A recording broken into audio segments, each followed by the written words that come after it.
Hey there, TRASTRA fans. Last week, in a knee-jerk effect due to a fake report that the SEC approved a Bitcoin spot ETF, the Bitcoin price jumped up 10% only to come back down in 30 minutes, giving Gensler and the likes plenty of new ammo to fight crypto in courts, in the US Congress, and in the streets while propping up their, Wall Street cronies. And what do you know? Senator Warren is at it again, penning angry letters about crypto's potential for funding terrorism. I'm sure Hamas appreciates the free advertising. Speaking of terrorism, FinCEN is coming for your mixers. Enjoy your privacy while it lasts. New York's Attorney General slapped Gemini, Genesis, and DCG with a lawsuit over the debacle with the Gemini Earn program. I'm shocked, I tell you that. A double-digit yield product in this market might not have been 100% legit.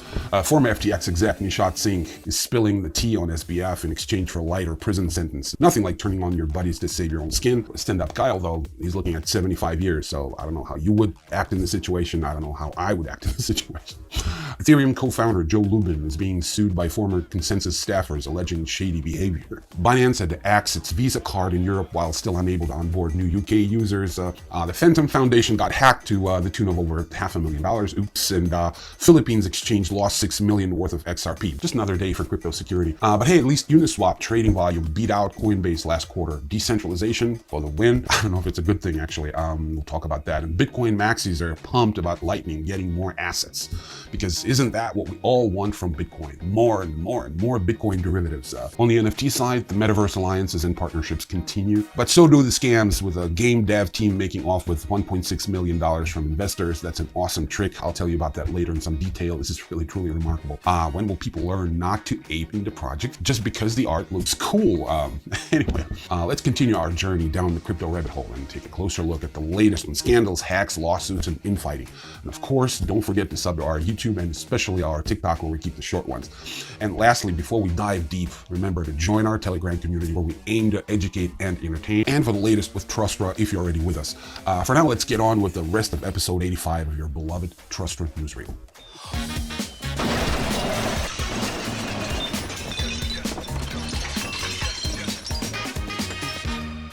U.S. Senator Elizabeth Warren and over 100 legislators have penned a letter to the Treasury expressing alarm over cryptocurrencies funding terrorism.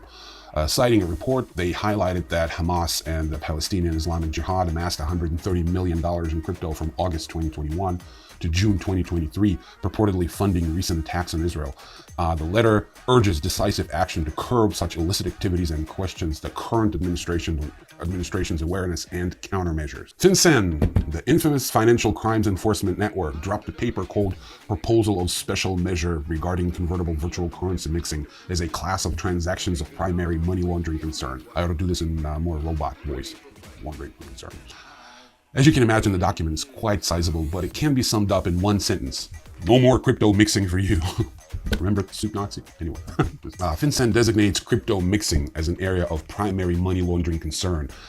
And to add even more spice to the punch bowl, emphasizes that convertible virtual currency, or CVC mixing, does not fully rely on the use of CVC mixers and includes pooling virtual currency from multiple wallets, transmitting the CVC through a series of independent transactions, using programmatic or algorithmic code to manipulate the structure of a transaction, creating and using single-use wallets or accounts and sending CVC through these wallets in a series of transactions, exchanging between types of CVCs, facilitating user-initiated delays in transactional activity, and much, much more. I have no idea how those hackers are going to be managing from now on, but it's going to be tough. The state of New York's Attorney General has filed a lawsuit against cryptocurrency firms Gemini, Genesis, and Digital Currency Group, DCG, for allegedly defrauding more than 23,000 investors through the Gemini Earn investment program. The suit claims that Gemini assured investors that the program was a low-risk investment. At the same time, investigations carried out by the Office of New York State Attorney General Letitia James found that Genesis financials were risky. The lawsuit also charges Genesis former CEO Soichiro Moro and its parent company's CEO Barry Silbert with defrauding investors by attempting to conceal more than $1.1 billion in losses. In addition, the court case looks to ban Gemini, Genesis, and DCG from operating in the financial investment industry in New York. I dig those numbers. $1.1 billion. Conceal $1.1 billion. Nishad Singh, the former engineering director at FTX, faces up to 75 years in prison for charges related to defrauding FTX users. He pleaded guilty to fraud charges as part of his cooperation agreement with the U.S. prosecutors.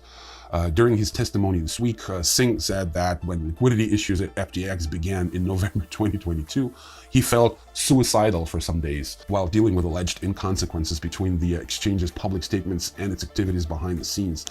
Singh also claimed that SBF had the habit of deciding on purchases through Alameda Research by himself. I don't know, if I feel suicidal about some activity like a job or something, I mean, I quit. I just drop it, I drop it and I go do something completely different, like, I don't know, beekeeping or paragliding in the jungle. Anyway, this is crazy. I felt suicidal and then I carry on with whatever I used to do before I became feeling suicidal. Ethereum co-founder Joe Lubin faces a lawsuit from over 24 ex-Consensus employees alleging the manipulation of assets in the Swiss holding company Consensus AG, leaving them with worthless shares. Lubin is accused of transferring valuable assets, including its Web3 wallet MetaMask, partly developed by some of the plaintiffs, to a new US firm called CSI. I don't know if it's irony or what. To attract Wall Street investors. Lubin allegedly enlisted the help of Consensus General Counsel Ahmet Korva, investment bank JP Morgan, and global head of blockchain at JP Morgan Umar Farouk, who are co-defendants.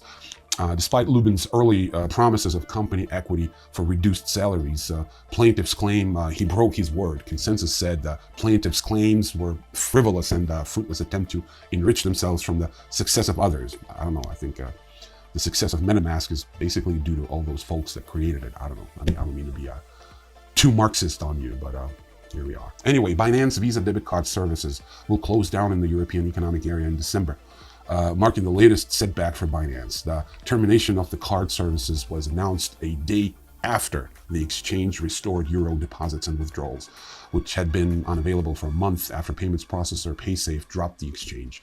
Binance is still not onboarding new users in the United Kingdom due to the loss of third-party service provider. In October 2023, UNISWAP set a new record, achieving over $100 billion in trading volume, surpassing COINBASE and underscoring a broader trend of users favoring decentralized exchanges. In Q2 2023, Uniswap represented 66.1% of the total DEX spot trading volume, with the sector hitting $189 billion. Comparatively, Uniswap's $110 billion in trades outperformed Coinbase's $90 billion. I can tell you why. I mean, I was unable to get verified on Coinbase.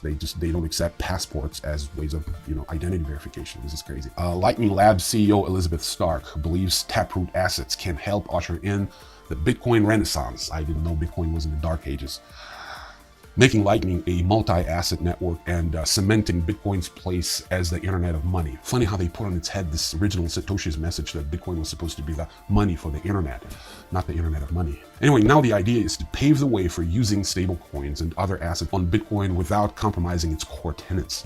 Over 18,000 distinct and apparently highly necessary assets have been minted since the Taproot Assets mainnet release on Wednesday, according to Stark, proving that nowadays financial derivatives minting can be made into an Olympic discipline. Let's talk about gaming and NFTs. According to a new report published by Allied Market Research titled Blockchain and Gaming Market, the blockchain-based gaming market size was valued at $4.9 billion in 2022 and is estimated to reach $818.5 billion by 2032, growing annually at 66.5% from 2023.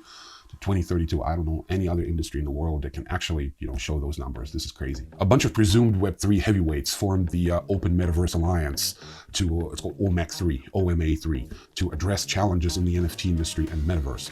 The alliance aims to establish international standards for NFT marketplaces, protect creator royalties, and promote a thriving and equitable virtual world. The alliance includes leading blockchain, NFT, and metaverse companies like Yuga Labs, Magic Eden, Alien Worlds, The Sandbox, and Decentraland, so it's pretty representative, actually. Animoca Brands and Amber launched Web3 racing management game called Formula E High Voltage on October 19th. The game is the first official Formula E video game and is licensed by FIA Formula E. It allows players to own unique in-game items such as NFTs and offers a dynamic connection between the digital racing world and players. Wow. Norman Rockwell Museum and the Rockwell Family Estate collaborated to release a collection of NFTs called Studio Sessions to celebrate the legacy of the late painter. The collection will launch on November 1st and will feature behind-the-scenes footage, audio recordings, and rare photographs from Norman Rockwell's studio. This I don't get, because if you buy that NFT, you're not getting an original painting or the original photograph or original audio recording. You're I'm not sure in this particular case what exactly would you own. Anyway, finally, the development team for this is a cool one. I don't know if you noticed or not. I went a little light on hacks in this issue, but this one really deserves a mention.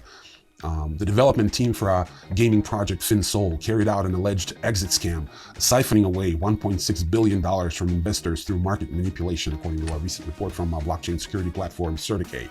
Here's what's interesting. The FinCEN team allegedly hired paid actors to pretend to be its executives, then raised funds for the sole purpose of developing a gaming platform. However, instead of actually creating a platform, the FinCEN team of actors, I don't know those who've hired those actors, who are those actors, and allegedly transferred $1.6 billion in bridged tether from investors to itself. Blockchain data indicates developers then laundered the funds through cryptocurrency mixer Tornado Cash. So it's been a while because Tornado Cash has been sanctioned by FinCEN. I don't get this neither of that. I don't see any details of the story. The actors that have been hired, I mean, they had to have known that they're being hired for a scam of some sort, because, I mean, what sort of interviews would be there? Like, hey, listen, we're hiring you, fucking idiot. So this is it. Thank you so much for watching, and I will see you in the next video. Again, don't forget to subscribe to our YouTube, to our TikTok, and join our community on Telegram if you haven't already. This is it. Thanks so much. I'll see you in the next video. Peace.